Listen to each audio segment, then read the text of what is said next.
Welcome back to Pics or It Didn't Happen. I'm the Yeti. I'm the Jew. And we do a podcast. I mean, kind of. Yeah. So we also get to do cool stuff like interview people sometimes too. And that is what we're doing today. The fact that this is our second interview with this dude just brings me untold amounts of fucking joy. We are joined again by Will Glass, Intrinzik. Say what's up, homie.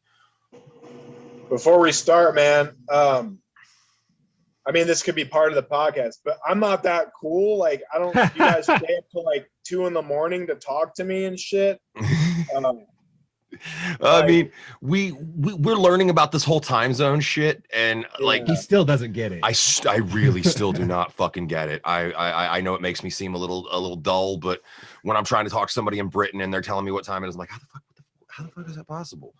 I blame it on the reefer. No, it's really tough for me because everyone's like, what time zone is it? I'm like, it's our own time. Like, look at a map, and Hawaii is like the only thing in the latitude and I think the latitude lines. Like, there's nothing else. So yeah, it makes it like kind of difficult to do these things, but hey man, these are the sacrifices we make, bro.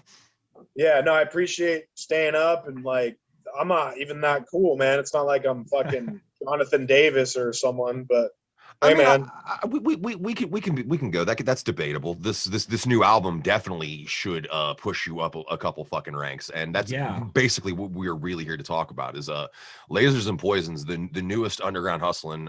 This is holy fucking shit. I've got to listen to a few of the tracks that you've let me listen to. I haven't had a chance to actually sit down and purchase the album yet because, well, I'm broke. I will though. That being said, wow. Again, everything you shared with me is it. I'm blown away by some of the raw talent that's being shown. Yeah, man. Thank you. So can you tell us anything about this project, about how it came together, this specific one? Yeah, I mean, I told this story a couple days ago, so I probably have it more fine-tuned now, but and I keep these right here so I can look at the dates, and now they're not here, but around I think it was 2000. Here it is.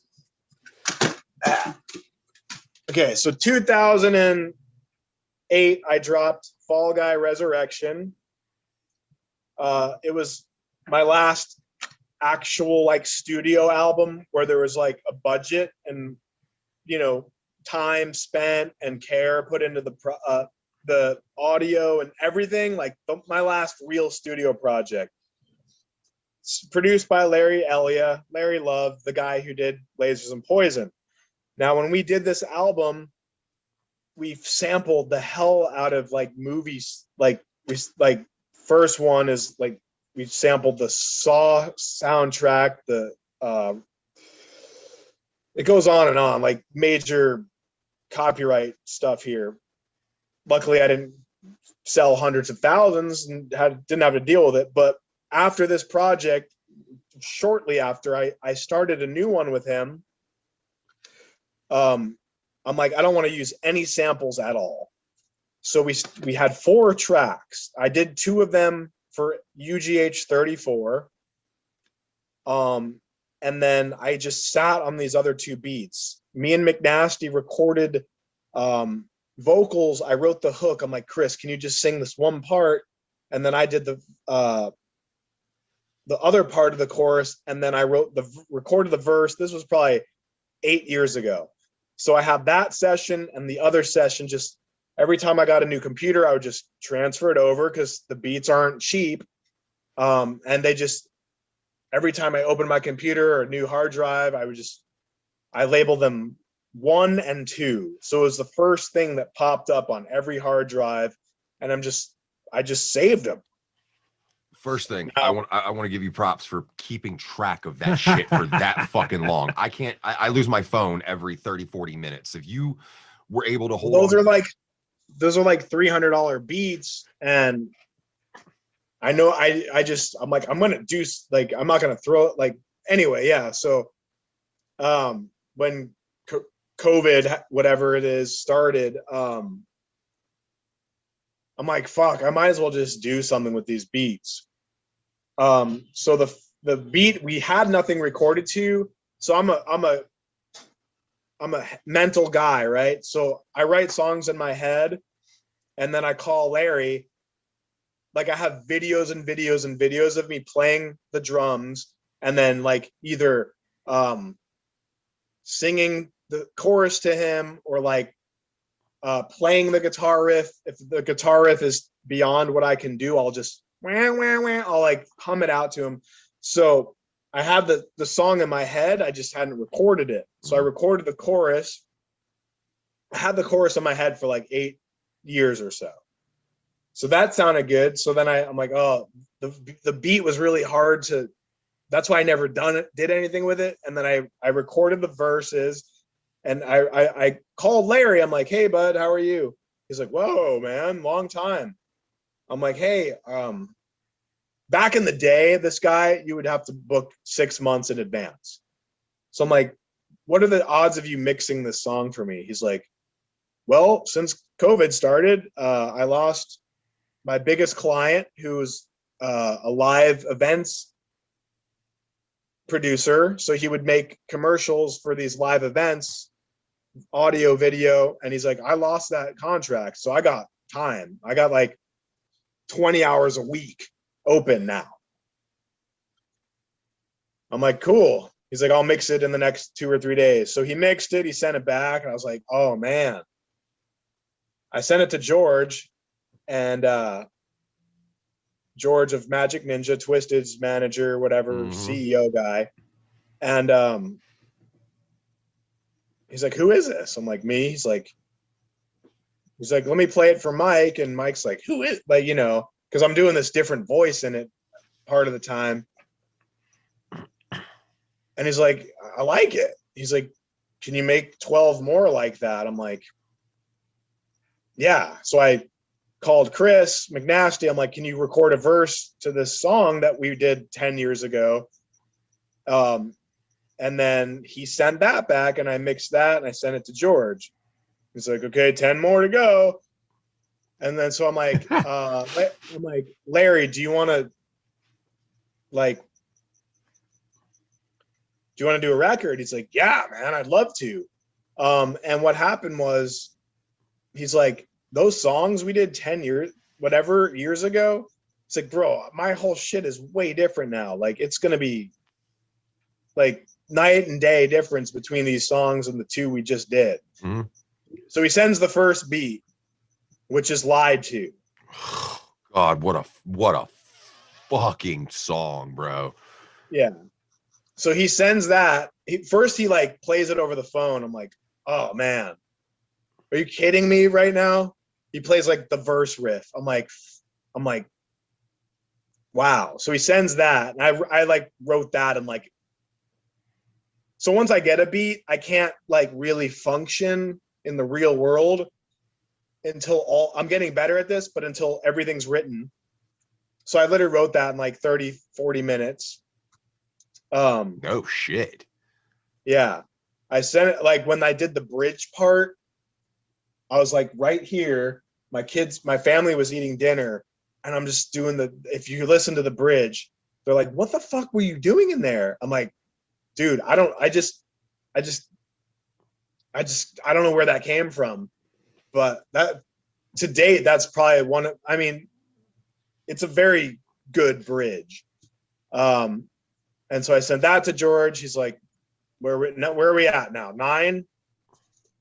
So what happened? I'm gonna open this file so I have them in order that I recorded them, so I know. So Lied To was the 3rd song.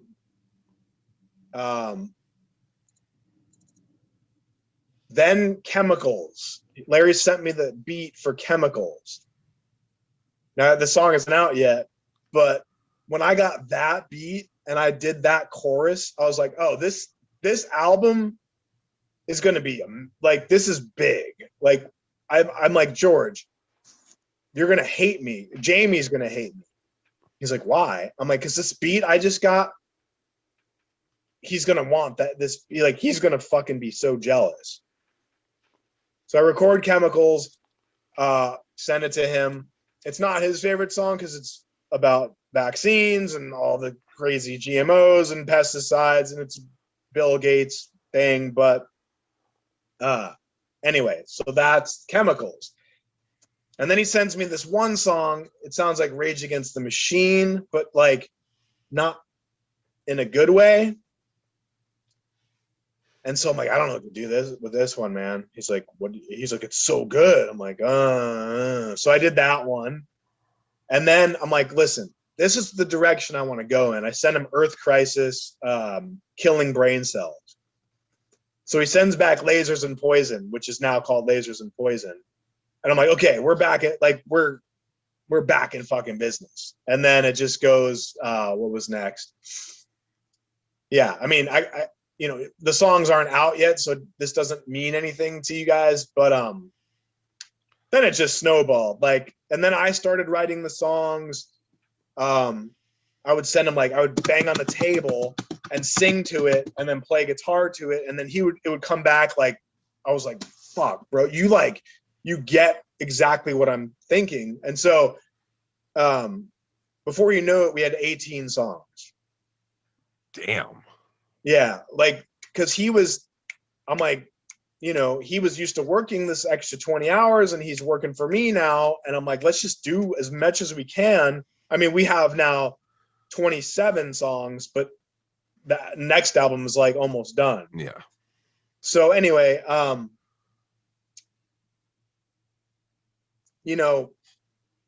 I'm like, George, I have 18 songs. He's like, do you need all of them? I'm like, I like all of them. He's like, well, it's your project. Do what you want. But anything over 14 is just, people are going to buy it with 14 or 12 or 18. So anyway, I put I did a super power ballad, and I did this huge video with it. And I'm like, I'm not going to put that one on here. I think I need to be bigger for this one to really, because this is November Rain status. Holy and then I shit. and then I put this other one. It was more of a newer, it's more in the direction of the new record. So those two got cut. And then the UGH thing happened. He was, he did half of the beats for the UGH with it. There's the story is a 3-hour documentary on how this front to back project came to be. But it's a double album, right? It's got standalone artwork for the mixtape, which is under it, right? So this is the Lasers disc, and that's the mixtape disc. And then you go into the insert, and the insert stands alone. So if you want to, I didn't want to put UGH shit on my album. I want it to stand alone like an album. Yeah. If you go into it, right, there's 16 songs on the Intrinzik album, and there's 26, so 42 songs, dude. That's a lot of fucking music. That is indeed. Yeah. So it was, and I did the laser vision. I mean, this is the bit. I told people, I'm like, look, I'm showing you how you need to start marketing records, and it's not a joke anymore. I think Laser Vision, the first episode, I mean, I'm just gonna pull it up real quick, but I think it was the summer. And what is Laser Vision for those that don't know? Laser Vision was a little news show. Yeah, the first one aired 6 months ago, and that was when the album was already done. So Laser Vision was a TV channel for Lasers and Poison. So each episode we would reveal new things about the album and new things about the mixtape and who's performing, who's featuring on the mixtape, and etc. So I mean, a lot of work, but man, it was every step of the way was exciting. And Well, that's something I wanted to ask you. The last time we had you on here, you had mentioned this project, but it was mentioned to something that you didn't know if you were ever going to get to or not. It was still on the back burner, but you knew it was there. Did it feel like once you started setting down and really working on this that it kind of, I won't say it wrote itself, but that it really flowed very easily. It just seems like you really grabbed the creative process and rode the fuck out of it on this one. Yeah. I mean, you know, a year later, right? Yeah, it went super smooth. I mean, it was just, you know, it's what I do, right? Like I'm a performer, like if you follow those Enneagram things. And so like being in the spotlight and being a brand is fun to me. And so every step of the way, I mean, I'm so lucky I have McNasty. I'll like voice message him at like 3 a.m. and I'm like, sorry, my brain just, it doesn't, like 3 days ago, I'm like, it's like 3 a.m. and I'm like, hey, UGH 70 Tuesdays. He's like, what? I'm like, every Tuesday we're going to release a new video from UGH 72. So we just dropped the flyer today where like we reveal one at a time what the next video is going to be. So it's just such a good way to like use my creative force and all my tools as a music, you know, as a vocalist, as a rapper, as a songwriter, as a drummer, as a guitar-ish player, as a UGH, you know, brand manager, collaboration broker, producer, engineer, the whole thing, right? This is like a resume and a half. Like I don't need to apply for a job, thank God, or like a record deal, thank God. But if I walked into fucking Virgin Records and where's your resume? Well, okay, here's this, and this is how I did it, and blah blah blah. I mean, I probably wouldn't get hired because I'm too out of the box. But I'm saying like this is a good, and this is like now the blueprint, right? Because now I have this new record already 60% done. I'm just going to do the same thing. I mean, yeah, if it ain't broke, don't fucking fix it. And you said it, you have all these tools in your belt. Why wouldn't you use them? Yeah. So, yeah, I mean, I'm so excited, and there's just so much to this record. There's just so much to it, like the amount of people involved and different tactics and just I remember I was managing Mad Child for a while, and we went to Kevin Zinger's house, and I'll never forget this. We were just sitting back in his backyard, and he's like, who should I sign? I'm like, if I was you, Whitney Payton and Twisted Insane. And you know what, 6 years later he signed Whitney Payton, but he said, you're the future of the music business. And I'm like, you know, now it makes sense, because I feel like the way in terms of like UGH, I got that, but in terms of me being an artist, now I get that too. Like not just UGH is the future, which is now the present 6 years later, but Intrinzik, like I was on Magic Ninja's store today to get a link to send someone to buy my album. And I scroll down and it says top sellers. No, Intrinzik, number one. That's fucking awesome. And I'm like, I was like, I don't know if it's fake to get people to like interested, but they just released a toy, and I'm the top seller like of the week or the day or something like that. Shit. Well, I mean, that just goes to show that we all love tchotchkes and knickknacks, but good fucking music is forever.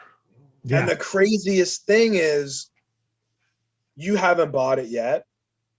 Like I know at least 10 to 15 people who like are gonna buy it, or I thought already bought it. They're like, I haven't even bought it yet. I'm getting paid next Friday. I'm like, so like, you know, like 10% of my or 50% of my like diehards or whatever didn't even buy it yet. Yeah. I'm like, damn. Well, something else that you've got going for you, and this is that I've seen a lot of people really taking advantage of, is you got the merch bundle, and that is just a sweet deal to just get people to just. I mean, it's kind of extra shit. You're not getting it for free, but you're definitely getting it at a discounted price. You know what I mean? Yeah, I mean it's $54. You get the hat and the shirt and the double album, and it's like, if you want to buy like a Eminem vinyl, you're spending $55. Yeah. And that's literally just the record. Right. Right. Or CDs like 20, like an Eminem or a Machine Gun Kelly or like one of these like major artists, you're spending 25, 30 just on getting the record shipped to your house. So it's I called George, I'm like, or Jason, I'm like, are we going to lose money on this price? He's like, no, we'll be, you know, I probably won't make any personally, but I'm like, as long as you're not losing money, let's do it. You know, I was shocked. I'm like, this is a misprint, right? But you know, whatever, it's all good.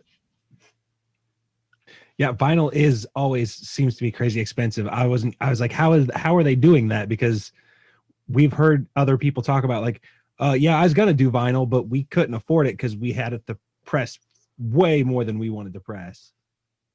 Yeah, fortunately, I found a really good place in Poland. Wow. And with Underground Hustling, it works because if I can fit 14 songs on it and each person pays $250, then I make my cut, and I cover the vinyl. Like, but personally, I can afford it, but is there a demand for 200 Intrinzik vinyls? Right. And plus, the album is so long, I'd have to do double vinyl. So yeah, now you're looking at $3,500, something like that. So the problem with vinyl, it's like you scratch it once it's fucked. And it's like in your head, you're like, oh, that vinyl has a scratch on song 8 and I can't listen to it now. And it's like, you just spent $30 on it. So the CD is cool because it's throwaway, right? You rip it, you got it on your iPod, your iPhone, your computer. Luckily I have one of these 200 disc changers, so I rip it and put it right in there, and it never gets touched again. Well, this is something I didn't expect this question to pop up, but it is. You guys both are mentioning being vinyl guys, enjoying listening to vinyl. Can someone explain to me once and for all what is the overall appeal here? Like, what is it that I'm not understanding? So when we moved here to Hawaii, my wife just had this thing. She's like, I want to get a record player. I'm like, okay, cool. So she got a record player, and she's like, I want to decorate one of our walls with our favorite records. I'm like, oh, like, you know, it's like, oh, another way to spend money. Okay. So I got Faith No More, Angel Dust, and like we went to the thrift store and got a couple, and she got Rolling Stones, and then she met like a guy who sells vinyl. And then when we moved to our new house, we got a full-blown system, a custom wall unit. Like we have like hundreds of records now. And it's just like, I think more than anything, it's like the ritual of it. Like you could smoke, like some people just like smoking, either weed or cigarettes, right? Mm-hmm. It's like you could get all the THC in the world in half of a gummy bear. But like buying the sack and like de-seeding it or de-stemming it if it's not seed, and then loading your bowl and cleaning your bong and sitting there with your friends, pull after pull, and then like, you know, yeah, the gummy bear is going to get you fucked up, but once you eat it, like there's no ritual anymore. It's like, oh, I accidentally ate a piece of candy. And so with records, it's like you pull it out, it smells good, you look at it, you clean it off, you clean the needle, you put it on, there's that like 4 seconds of like static before it hits, and then like it sounds better. Like there's a depth to the audio that a CD is very flat, and you can hear, like when I get the test presses back for UGH, I'm like, damn, Stir Crazy. I didn't even hear, like I mixed this song 8 times. I listened to it in the car, tested the mix. I didn't hear this this thing until I got it on vinyl. So there's just the sound quality, and the artwork's bigger, and there's usually like lyrics, like, you know, it's like I saw a article, I didn't read it, but it was like, put your phone down and rediscover the art of deep listening.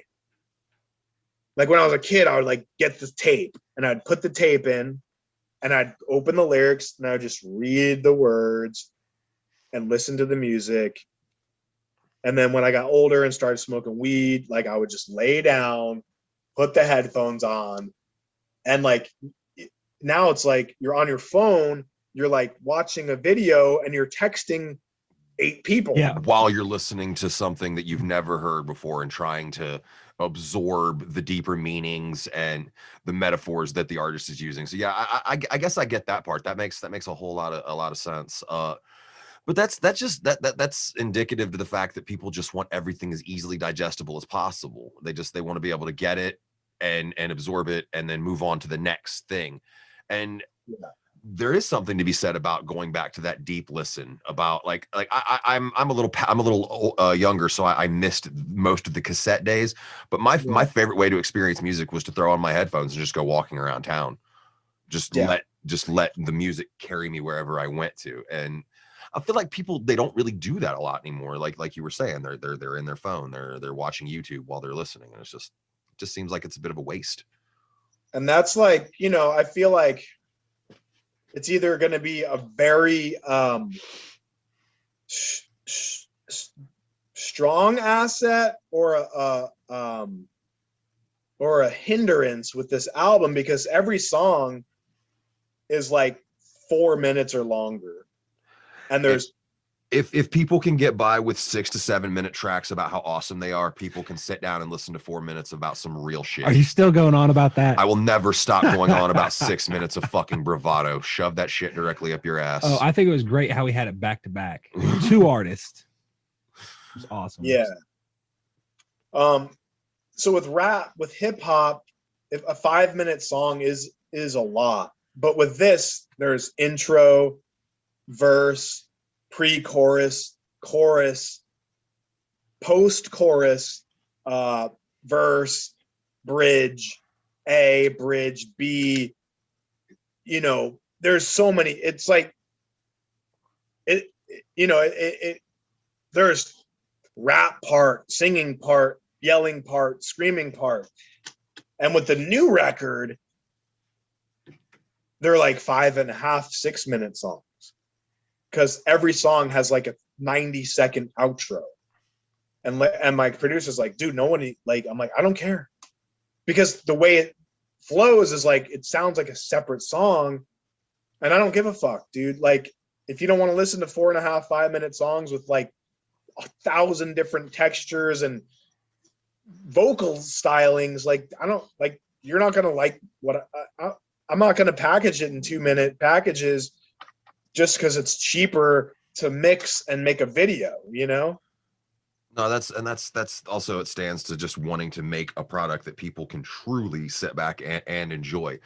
You brought up McNasty a couple times. I actually was lucky enough to see him perform a couple weeks ago for the first time ever, and I am a fucking fan. I love being able to really experience an artist live first before I really listen to their music, because it gives me a better sense of how they really are as a person sometimes.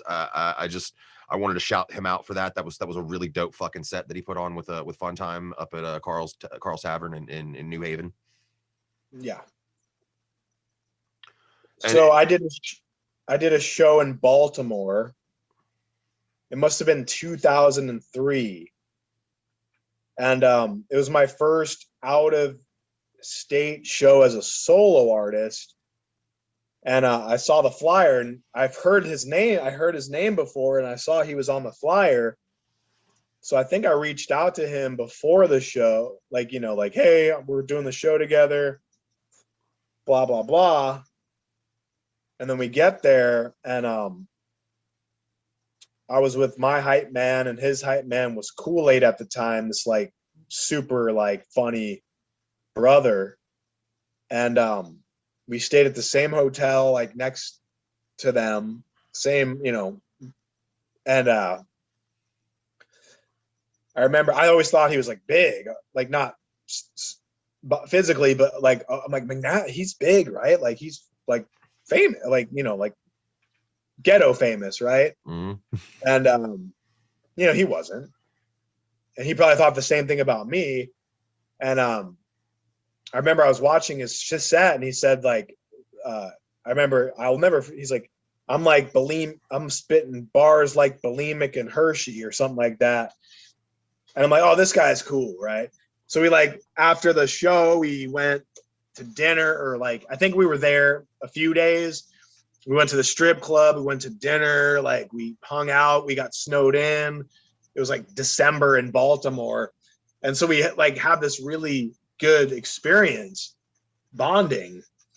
And I had no idea how to do graphic design. He knew how to do graphic design. So like, I was like, hey dude, can you do this? And then we just like, if you hear the song End of the World that we did on this record, it's like our relationship. He's like, I'm like the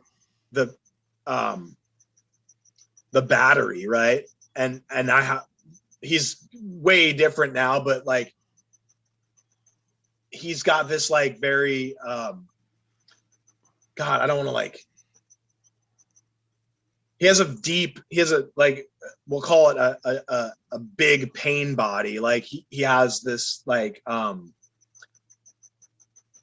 don't know. He's just this, you just want to hug him because there's something like, and I'm like dude, let's do it. Like we can do it. You can do it. Like we're going to do that. Like it's literally been like 12, what is it? 2003. So 17 years. Mm-hmm.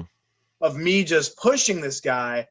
I mean, I can't believe he's still around, honestly, because when I do that to most people, they're like, I'm done. Like, you know how many Intrinzik tap outs there's been?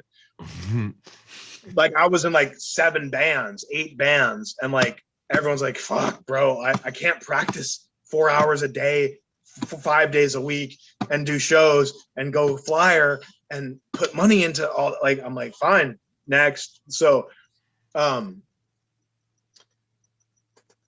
mean, I was I'm like, moved to Phoenix. He's like, oh, I don't know, man. He was from Oklahoma. He was there his whole life. And I started blowing up a little bit.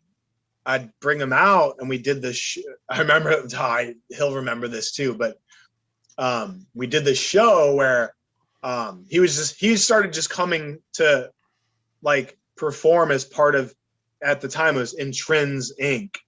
There was me, Virus, Jason Porter, Daniel Jordan, Jay Chris, Dylan Kane, Grimm, and McNasty. And so every time we would do a show, it'd be like 8 of us. Like it was like kind of Wu-Tang Clan. And we'd each, you know, I would do the most, of course, because I'm the fucking business guy. But they'd each get their like song or song and a half, or like at the end we'd all come out. Like it was a whole thing. Like there's probably videos out there of it. But we headlined a show at the Marquee, which is the biggest venue like for underground, you know, like Deftones would play there. Mm-hmm.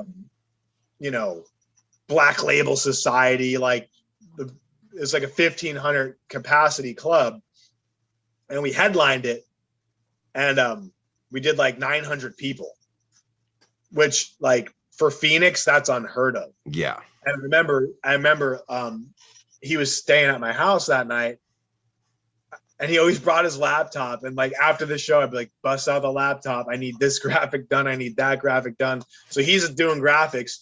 Then I pull out this bag and I set it down, and I just start counting money. I'm like, you want one? It was all hundreds. I'm like, you want one? He's like, yep. I'm like, boom. I'm like, you want another one? I'm like, boom.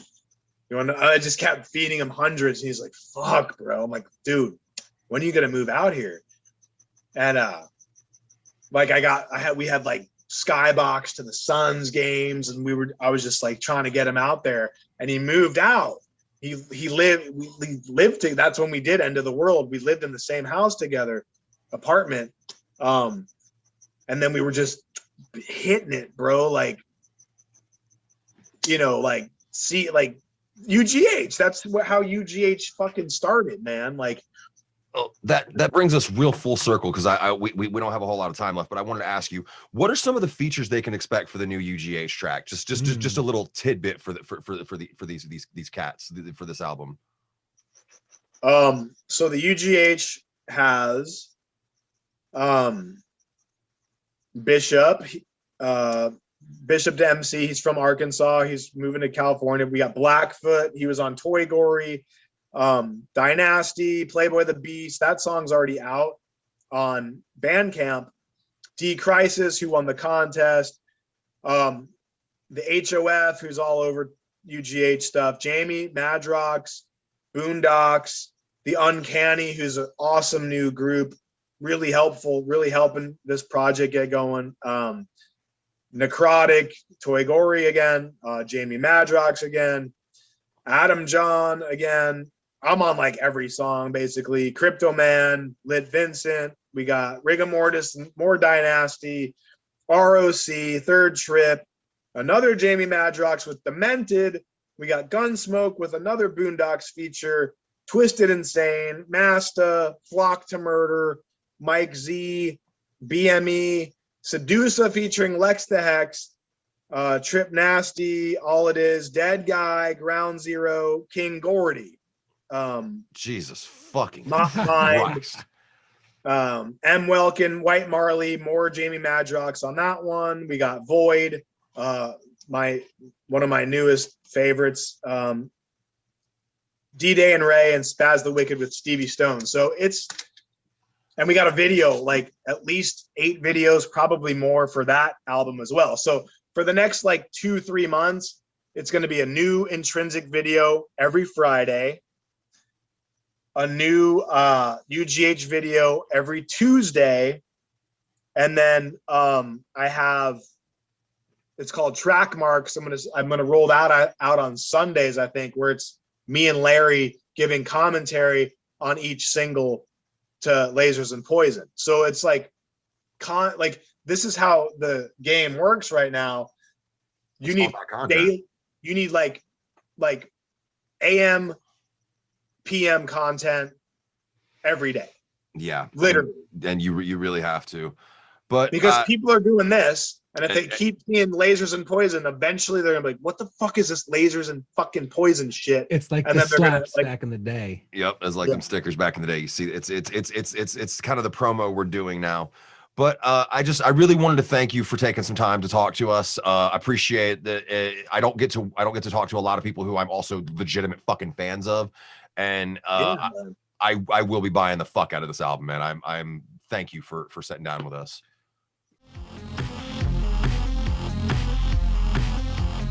Pics, or it didn't happen. Pics, Your negativity is what's keeping us from that.